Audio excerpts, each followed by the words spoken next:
Well, today's episode is going to be a little different since it's Thursday. Now, you guys normally know I review MLW, but unfortunately, there was no announcement of any new MLW for today.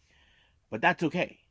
That doesn't mean that I'm going to gonna not do an episode. But that does mean I'm going to do GLEAT, which is one of their recent events that took place on April 20th with G Pro Wrestling version 23. And this one continues on with the who is the much stronger faction, or who's going to be the stronger faction between three factions: Bulk Orchestra, Strong Hearts, and 60 Seconds. We're also got day 3 of New Japan Pro Wrestling Golden Fight Series. As you know, we're still getting closer and much closer to Dondaku. I'm excited for that. And of course, we can't forget NXT UK.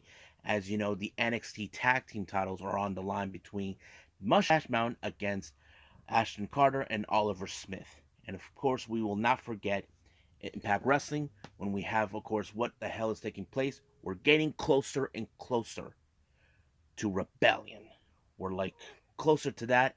I'm excited. I hope everybody is excited. But also by the end of this episode, instead, I'm going to do a little small discussion talking about what transpired this past Wednesday on AEW Dynamite. I'm talking about, of course, the collaboration of a super show between AEW and New Japan Pro Wrestling. And there's a lot of things that are going to be discussed about. And of course, there's one more thing that is going to be part of the discussion. And I'm talking about the #1 Yoshi promotion in all of Japan, Stardom, that implicates with New Japan Pro Wrestling. So, let's get ready for another episode of Deleted Wrestle Zone.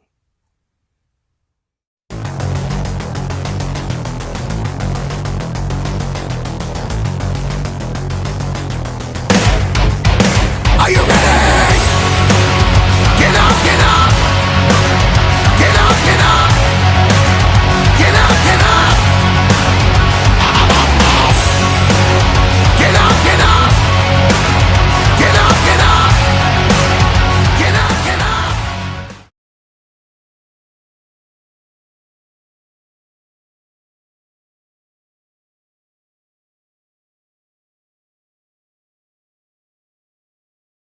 Welcome everybody to Deleted Wrestle Zone. All things that is pro wrestling with AEW, NXT, New Japan Pro Wrestling, Impact Wrestling, the National Wrestling Alliance, various promotions, wrestlers, matches, and championships.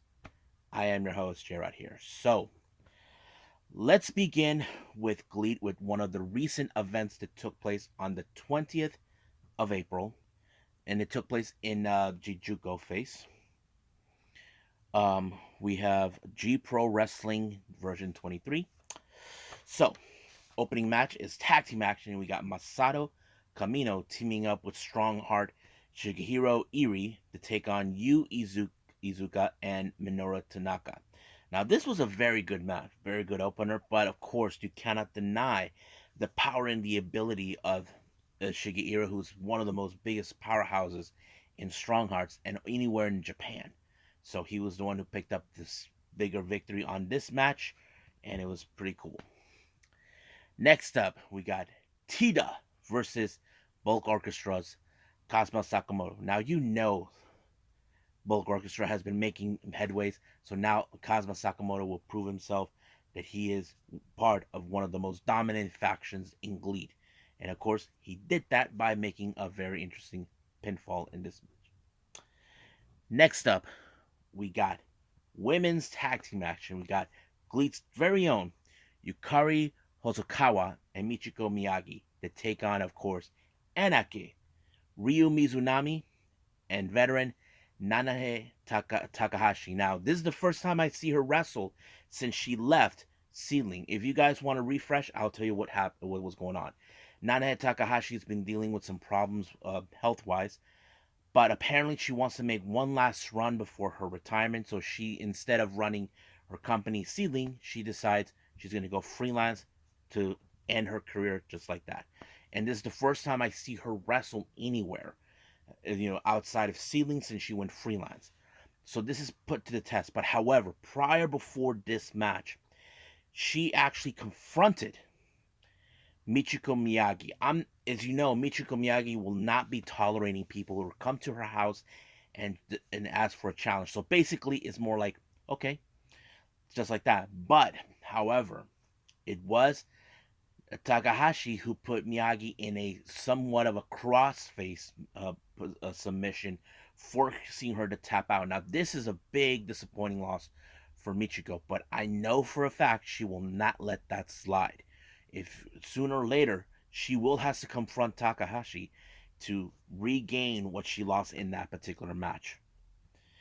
Now, our next match, this was a very weird type of stipulation. It's a one fall count outside 5 counts, no escape rules match. This is between members of two different factions. We're talking about a Nobuhiro Shimatani of Bulk Orchestra versus Strong Hearts Shima. Now, the match went up to 38 seconds because apparently Shima cut corners on this by using the sleeves of his gear to choke out Shimatani that allowed him to win. However, Shimatani did not like what transpired. He even filed a protest that this is invalid, knowing that Shima, who is a member of Strong Hearts, one of the most strongest factions throughout the world, cheated. Now, as you know, probably Shima doesn't have any, doesn't need to compel to make this match happen, but just to make it happen, it did. So the match restarted and went up more than almost to 4 minutes, but it was Shimatani who walked out the victor when he applied the shooting star, the code red. I was impressed with that. So that means this is two and up for Strong Hearts in this particular two and up for Bulk Orchestra. So we'll see what they do next. Next up, we got singles action. We got Soma Watanabe taking on Takahiro Ito. Now, Takahiro Ito has been making some headways as becoming one of the most interesting wrestlers, being a striker and a submission specialist. But it was the submission that allowed him to win the match against Soma Watanabe. So now our main event is a a three-way trios match. So we have three teams of threes from different factions. The first team, we got Strong Hearts, El Lindaman, Issei Onitsuka, and T-Hawk of Strong Hearts. We got Keiichi Sato, Jun Tonsho, and Tetsuya Ishu of 60 Seconds. And then finally, we have Rochi Kawakami, Hiyato Tamura, and Quiet Storm of Borg Orchestra. Now, you know for a fact, the only this has begun because ever since 60 Seconds have made their appearance, now they're trying to determine who is the most strongest faction. Now, to me, Strong Hearts was the genesis of that because they were there from the very beginning until Borg Orchestra came, and now we have 60 Seconds. Now, as you know, both factions will not tolerate 60 Seconds coming in, try to steal their thunder. But however, in this particular match, it was proven who is the most dominant faction.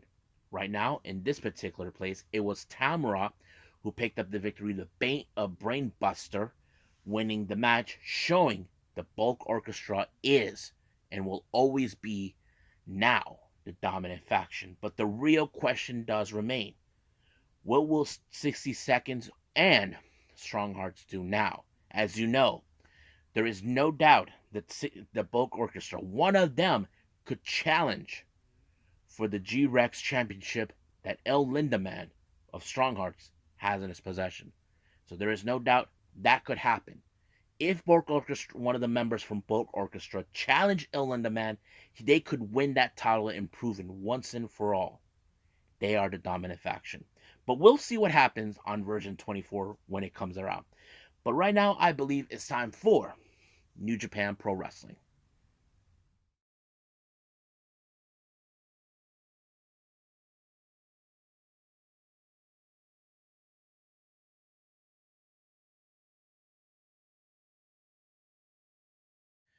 Okay, so right now we got New Japan Pro Wrestling with day 3 of the Golden Fight Series.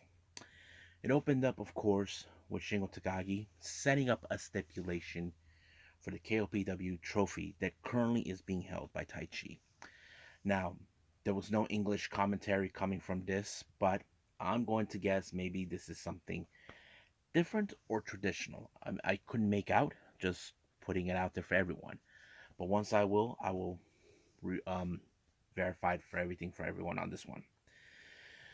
Opening match, Young Lion action. We got Kosei Fujita taking on Yuto Nakashima.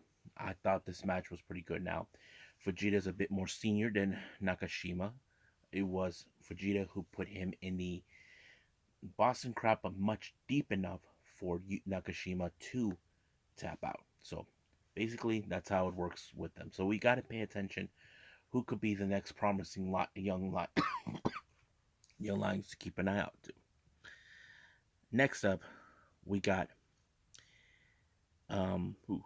We got Suzuki-gun, consistent of Taka Michinoku, Zack Sabre Jr., Doiki, and Coach and Yoshinobu Kanemaru to take on Tiger Mask, Tomoaki Hamna, and 6 or 9, consistent of Master Wato and Ryosuke Taguchi. Now keep in mind, Kanemaru and Doiki challenge for the IWGP Junior Tag titles, and this is something personal. But however, it was Zack Sabre Jr. with the Triangle Lance that forced Tomoaki Hamna to tap out. So basically, it's a direct message now to the tag champions that sooner or later those titles will be heading back to Suzuki-gun. Next up, we got Yado and Tangaloa to take on the members of House of Torture, Sho and Yujiro Takahashi. Now, these guys, I have to say, Yado did a pretty good job handling on his own, dealing with a guy like Sho. Now, as you know, when it comes to House of Torture, they have dirty tactics. Way more dirty tactics than, than the Bullet Club combined. So, Sho pulled out his monkey wrench and whacked Yado in order to win the match. But we know that smirk face of his, he's actually smiling, showing that he is far more superior than him. Next up, more on Bullet Club, we got Geto, Taiji Shimori, Chase Owens, and Balak Fale to take on Toru Yano, Togi Makabe, Yoshihashi, and what's his name? Oh yeah, and Hiroki Goto. Now keep in mind, Balak Fale and Chase are now on the hunt for the tag titles, but however, Goto and Yoshihashi want another opportunity against them, but they're telling them, hey guys, take a hike. But the match was pretty good, but Geto was the one who suffered the consequences what he put into the finisher by Bishimon, consisting of Yoshihashi and Goto, in order to pick up a really good victory. Next up, we got LIJ's Bushi and Shingo Takagi to take on Suzuki-gun's um, Desperado and Taichi. Now, keep in mind this feud between Taichi and Shingo has now been brought upon for the KOPW trophy, but however, it was Taichi who picked up the victory when he pinned Bushi and sending a direct message to Takagi to let him know that that trophy is not going nowhere.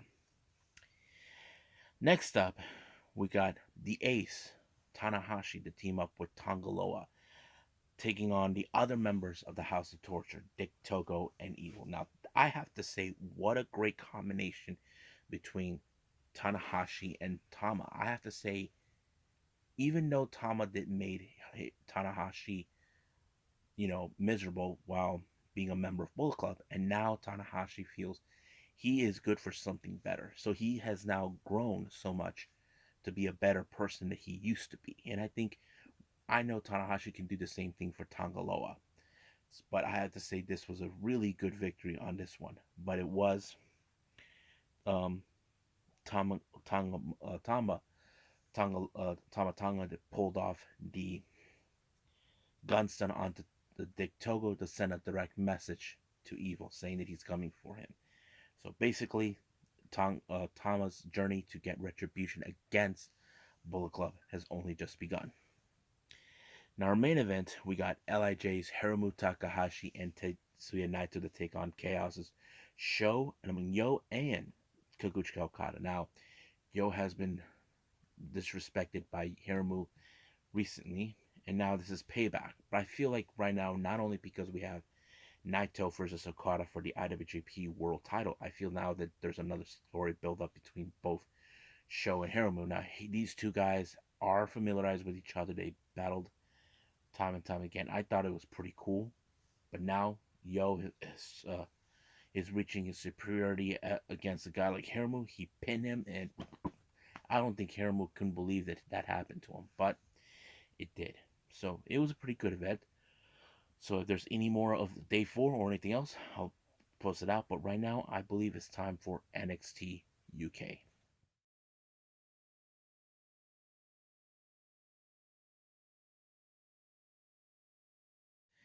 NXT UK opened up with an interesting match called Back Alley Brawl between Sam Gradwell and the Cockroach, Kenny Williams. Now, keep in mind, these two have been added with each other for almost a month or two.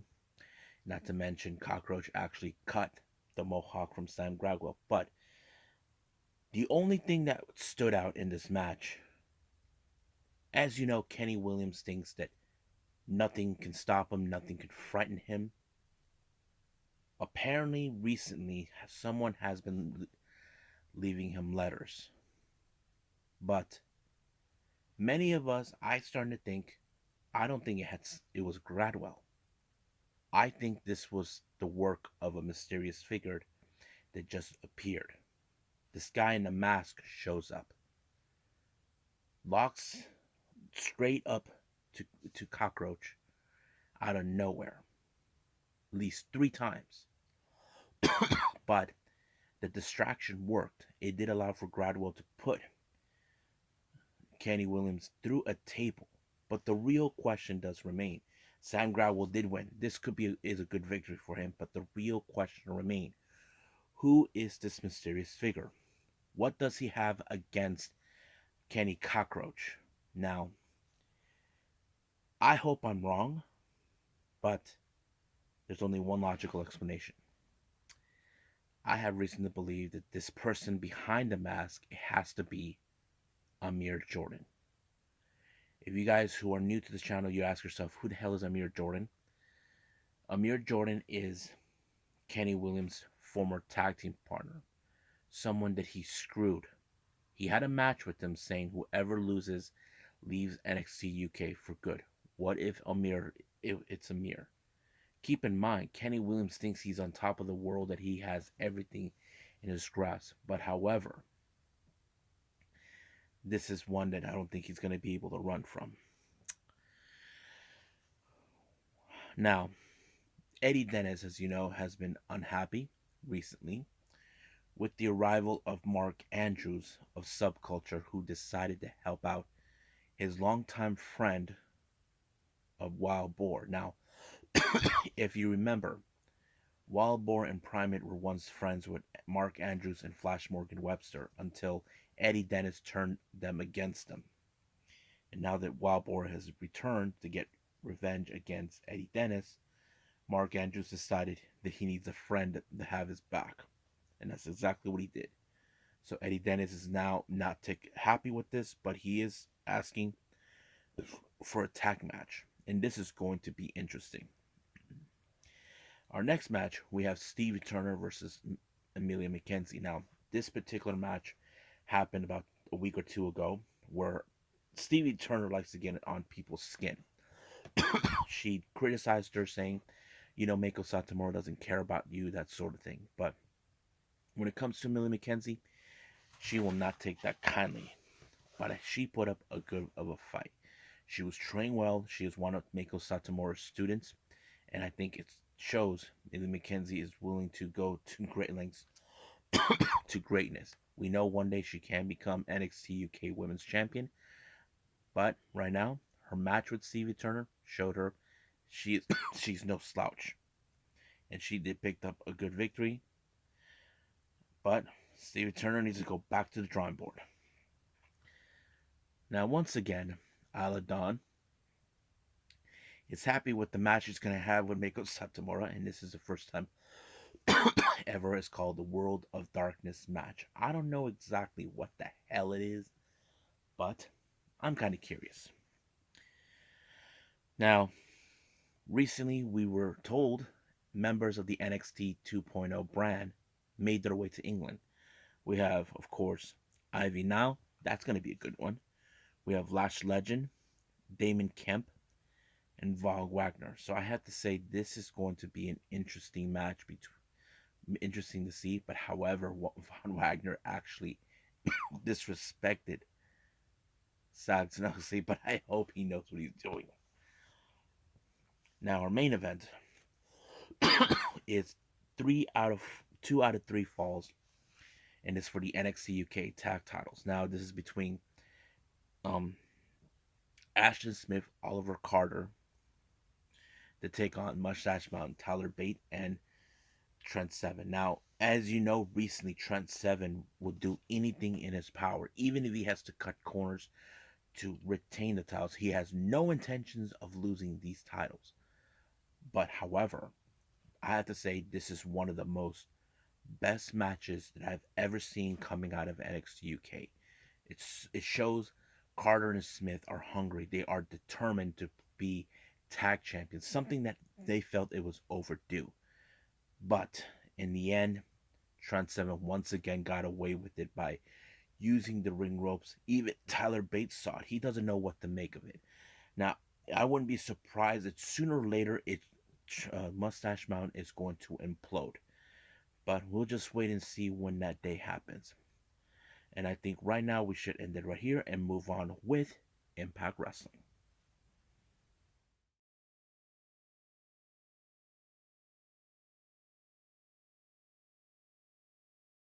Okay, Impact Wrestling. It opened up with Violent by Design, consistent of Diener and Eric Young to take on Decay, Crazy Steve, and Black Toros. I have to say this was a really good match. But however, the match ended in favor of Violent by Design when Eric Young used a flag on Crazy Steve, allowing him to be hurt, but without the ref's knowledge. But however, it was Zener to pull off the DDT on this match to allow him to pick up a really decisive victory against Decay. But even though they cut corners on this one, but during the commercial break, as soon as Steve and Black Taurus were on their way back to the back to be attended by both Rosemary and Havoc. They were ambushed by Evans and Tasha Steelz to send a direct message to them because, as you know, this coming Saturday is Rebellion. Now, if you guys know this, the major players are back making headways. It appears now their next goal is to become Impact Wrestling World Tag Team Champions. Now, if I were them, I would be more careful with Bullet Club because they will never allow that to happen. But Matt Cardona decided to put an open challenge. Whoever can challenge him for the Digital Media Championship. Turns out it's someone of an ECW original, Nunzio. He is back with a guy named Toli Malakduke. I think that's his name. But however, the radio silence put him away to allow for Cardona to retain the top. But once again, the beatdown continues, and then here comes Morrissey to get his even on these guys for what happened the last time. But the numbers was too much. But Jordan Grace comes out to give Morrissey a helping hand. He was able to, she was able to outdo both Morrissey, Myers and Green. But however, she did direct traffic to Morrissey to choke slam Cardona through a table, which was awesome. And I'm sure everybody are happy Cardona got what he deserves. And I'm sure next week Cardona's going to be complaining about it. Now, Honor No More, as you know, they got two things in their minds. Right now, one, Eddie Edwards wants to deal with the guy who lives in a delusional world, Jonathan Gresham, who is the current Ring of Honor World Champion. And then now, Honor No More claims that they are the best faction in the world. They're facing against Bullet Club. Now, I would say Bullet Club, they have a much better edge than those guys. Now, Shera, as you guys remember, Shera has made his return back, aligned himself with Raj Singh, but his latest victim, Gabriel Rodriguez. He took a big price and he lost big time with Shera, showing Shera how powerful he has become. So he is now in the now showing the world what he's made of. However, during an interview, Dupender Gurger gave his thoughts, saying that he has no regrets not aligning himself with Raj. He has no business. He feels like, let me worry about me. I don't need to have you worry and do things for me. So he's trying to focus on himself. Now, I could say, if Raj heard this, he probably would say that Gurja is out of his mind, that he doesn't know what he's doing. I mean, look, he's done well for himself without anybody giving him help. Just the support of his fans. So, that's what I can see. Now, our next match is on a more consistent of Vincent, Mike Bennett, Matt Taven, and Kenny King, along with Eddie Edwards and Maria Kanellis to take on Bullet Club's Doc Gallows, Carl Anderson, Chris Bay, and Jay White. I have to say it was a pretty good match. It shows who could be the most dominant faction in this promotion, and to prove right now it was the Bullet Club when Doc Gallows and Anderson put the Magic Killer 1, 2, 3 and a 2 sweet. Bullet Club wins the match. Now, speaking of Jay White, as you know, this weekend on Rebellion, he has to contend with two competitors. One is Chris Sabin and the other Steve Macklin. Now, Macklin has a lot of thoughts. You know how it is. So we know he has a target on both men. But will he walk out from it? I don't know. But we'll just wait and see. Now, it's been a while since we've seen the Inspiration. As you know, Inspiration have another opportunity to regain the Knockouts Tag Team titles and become ever two-time Knockouts champion. That is something that is a given. Next up for our match, we have Laredo Kid teaming up with our X Division champion, Trey Miguel, to take on Speedball Mike Bailey and Ace Austin. Now, I have to say they have shown what a great team Bailey and Austin can be, but those are concerned over that Ace Austin is playing him, which normally would agree, but it was Trey Miguel who pinned what's his name, Ace Austin for the match, giving him the much better edge. However, Ace Austin tried to put a hurt onto Trey Miguel, but Bailey did the unthinkable. He kicked Ace Austin.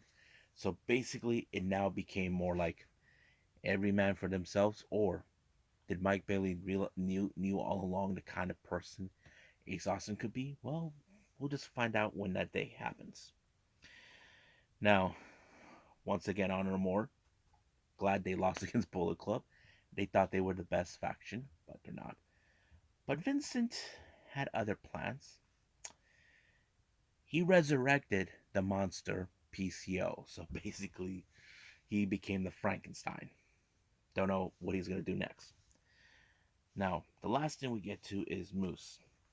As you know, Moose, in the other hand, he has been on the terror, making Josh Alexander's life miserable. First appearing with the contract to Josh Alexander's home in front of his wife and son, saying that his son will see what a fraud he is, that he is no hero, that sort of thing.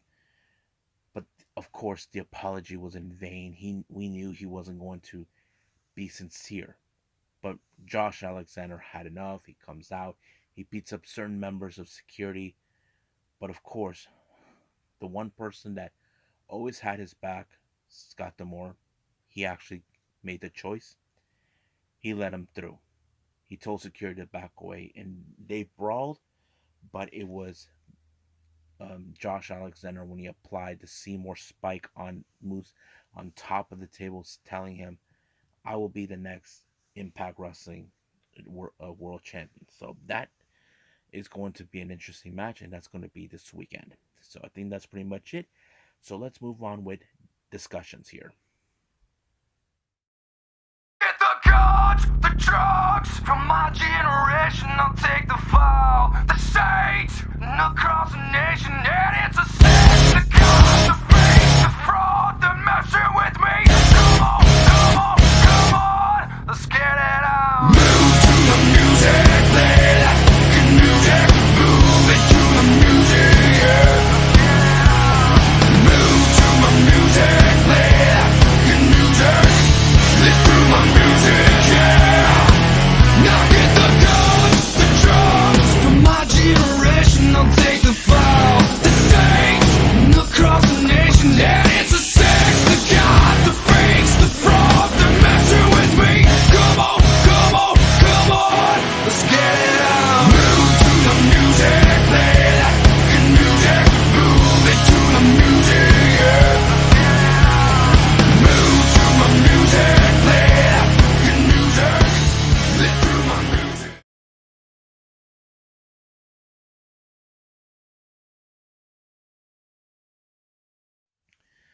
Okay, we all saw the buzz this past Wednesday on Dynamite. This is huge news.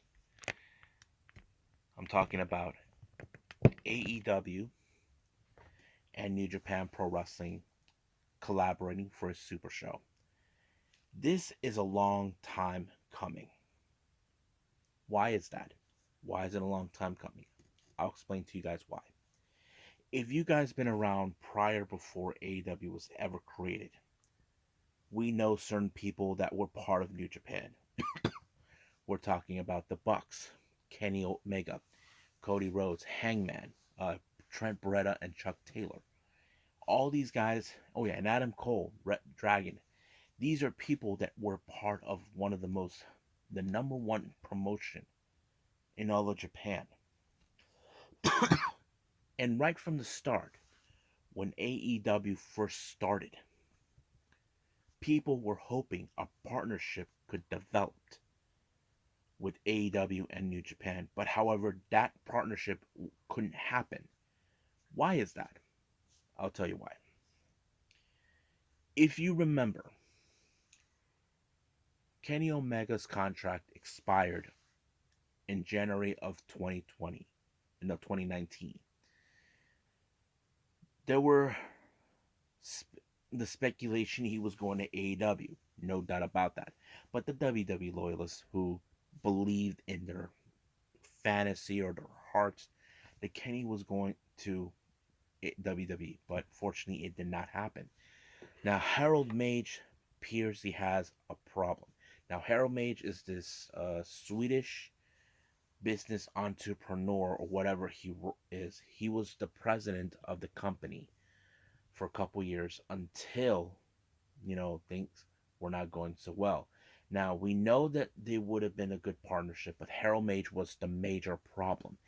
It appears that he had a grudge against the elite and what happened. However, if you guys remember during the 2019 G1 climax, when they opened up their show here in the States in Dallas, Texas, Dave Meltzer talked to Kota Ibushi during a post-match interview and asked him how is the relationship between Kenny Omega and New Japan been like. Well, Kota decided not to speak on that. He felt that this is between those two, which was understandable. So that took so long. Now, when Harold Mage stepped down as president, the initial assumption later became we're finally going to see the partnership. Now, it wasn't like a full partnership. We did see wrestlers coming from New Japan. We saw Kenta. We saw um, Yuji Nagata and various other people. you know, Ishii, Rocky Romero, um, Minoru Suzuki. Those are people we've seen. So there's been a lot of talk. Now, a lot of WWE loyalists had this thing in their brain saying AEW will not have a good fit with New Japan Pro Wrestling because if you remember, Bryan Danielson was trying to have a little negotiation for New Japan to partner up with them. There was that report that took place, which it did. However, Bryan Danielson did not have any more talks with them about this negotiation and never happened.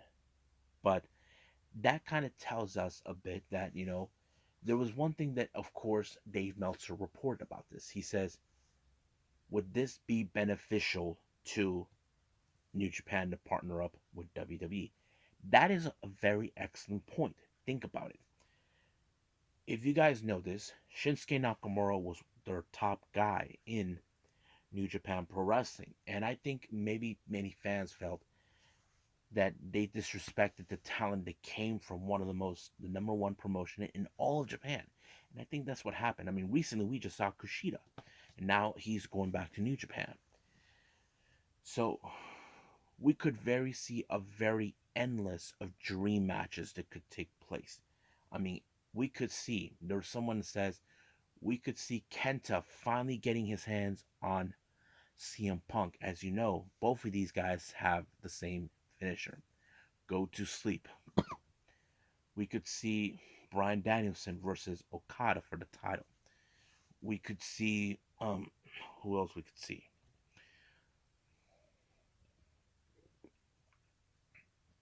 We could see endless matches that could be awesome to enjoy. Now, the biggest thing that came out is another question, regardless of regarding New Japan Pro Wrestling. And I'm talking about Yoshi Promotion Stardom. Now, some of you are saying, what does this have to do with it? Easy. Bushiroad is the parent company of New Japan Pro Wrestling and Stardom. Now,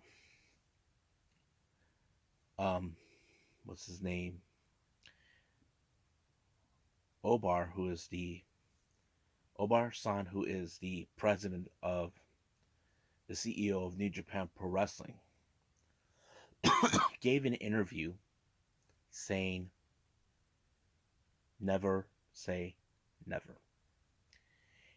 It sounds like the possibility we could see AEW and Stardom with another super show, have a super show of their own, having AEW's women's division take on Stardom's best wrestlers that we have seen. And that is not far off.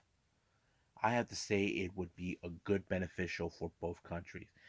Now, probably some of you WWE loyalists would say to me, saying, but WWE can do better. Like I said, would it be beneficial for them? That's the problem. So, I mean, Io Shirai was originally from there before going to WWE. I can show you that. Um, but here's the way I see it. I can see there will be some good matches, but the real thing is, can they knock it out of the park? That's a question that we just have to wait and see on June 26th at the United Center. And I'm looking forward to seeing who is going to be in what match. I'm sure starting from today all the way to June 26th, we'll be seeing what's going on. But we do know Ishii will be facing Adam Cole in the Owen Hart Foundation tournament in the qualifying match. But beyond that, we'll just wait and see where it goes.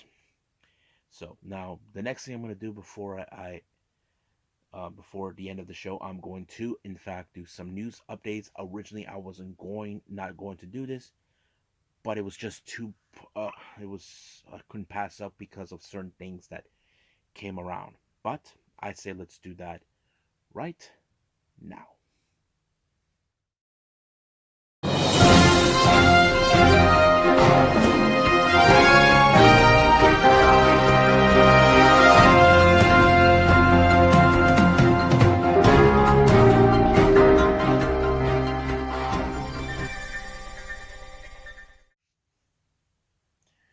Okay, since I review GLEAT today with a G Pro Wrestling version 23, well, it's been now announced for version 24 on May 3rd. We're going to have a somewhat of a number one's contendership for the G-Rex Championship. So we have two competitors. We got Strong Hearts, Shigeru Hiri, and Bulk Orchestra Nobuhiro Shimatani. Now, we just saw the first defense by, of course, El Lindemann against Quiet Storm of Bulk Orchestra, but now he could face either a guy from his team or the rival team. Well, we'll just wait and see. I'm kind of curious where this is going to go. Now, I mentioned Stardom earlier, and now I'm mentioning it again. This one is a very interesting what's been going on social media, and especially rumors have been surfacing about the potential identity of X. Now, if you guys don't know what I'm referring to, there is going to be later on a match in New Blood 2 taking place in May. Cosmic Angels, Mina Shirakawa and Unagi Sayaka will be in a 6-woman tag team match, but they have a mysterious partner. Now, their opponents is Odatai, consisting of Rina, Starlight Kid, and Ruka. But however, the Cosmic Angels say, we'll leave it up to you guys to figure out who X is. Now, this thing made me laugh about people who they think the mystery X could be. They think, right now, whoever said this, that X is Morika Kobashi. Some of you are like, Morika Kobashi, who recently graduated from Tokyo Pro. Yes, the same one. Now, I haven't seen that final show she had yet. I hope they posted it on Watch Pro Wrestling Live. But let me explain why people think. Morika Kobashi did say she's graduating from the promotion, but she's not officially retiring. She just wants to finish school, have an education, which is understandable, because many wrestlers go to school, even young girls in the age of 14, they go to junior high, to middle, to high school, that sort of thing. But they were thinking that's what Marika is because someone said that she's a freelancer now. I'm like, I mean, I could see that, but I think it's also the term that we see, never say never. But the problem is, I don't picture Marika really jumping right ahead into Stardom. I mean, sure, she said she's willing to go back to wrestling, but she never did indicated where she's gonna go. She never said if she's going to Stardom or Ice Ribbon or Actress Girls. Who knows where she's gonna go? But I don't know. But people are trying to shut down the rumor. Like, no, guys, this is not happening. Marika Kobashi's not X. I mean, look, I would like to see that, but I don't believe Marika wants to do that now. She will go back to wrestling, but let's just give her time to finish what she started. Now, regarding more on Stardom, it appears, as you all know, Queen's Quest is on with no leader. Ever since Momo Watanabe turned her back, betrayed Queen's Quest are now without a leader. But however, they have gained strength. They gain Lady C as their newest member. Then they have Miyu Amashita to join, who is coming out of the dojo. I have to say they're doing well for themselves, and Hina is back after she was gone for a while, getting her studies going. But however, who is the new leader that people have been questioning? However, there will be a termination. There's going to be a 5-way match to determine who's the leader, with the exception of Miyu, who is not involved in this. It's going to be Sayakami Tani, Azumi, Lady C, Utami Aishari, and of course Hina. So whoever wins in this 5-way match will be the new leader of Queen's Quest, and this is going to happen on the 15th of May in Corrigan Hall. Now, the last update I have, as you guys may have heard, the door to the international scene for Pro Wrestling Noah is back. Many wrestlers from the international are heading to Pro Wrestling Noah for Rio Goku on the 29th and the 30th of April, which I'm excited for. Here are the people we're going to have. Newcomer, Ninja Mac will be making his appearance. I'm excited.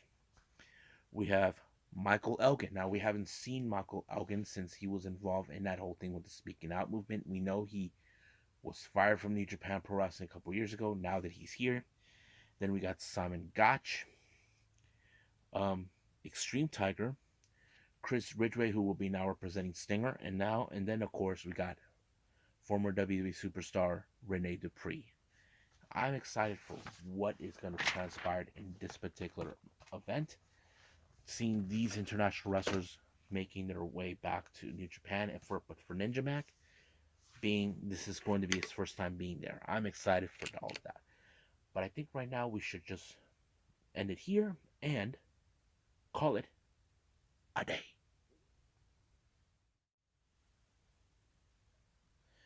Okay, so hope everybody enjoys what I did, throwing this new DWZ discussion. Hope you guys like the intro that I did.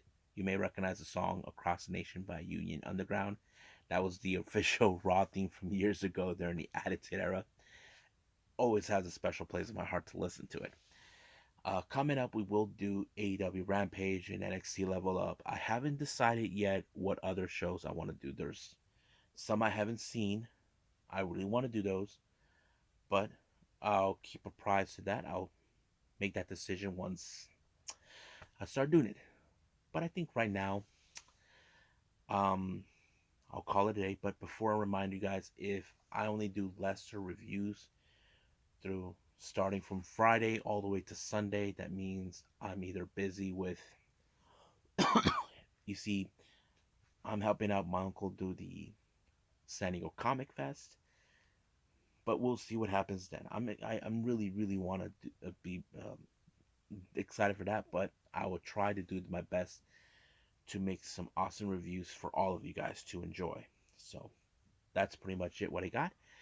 But however, I'll see you guys in the next DWZ time. Same DWZ channel. I must bid all of you adieu. So goodbye. Mwah. And have a nice day.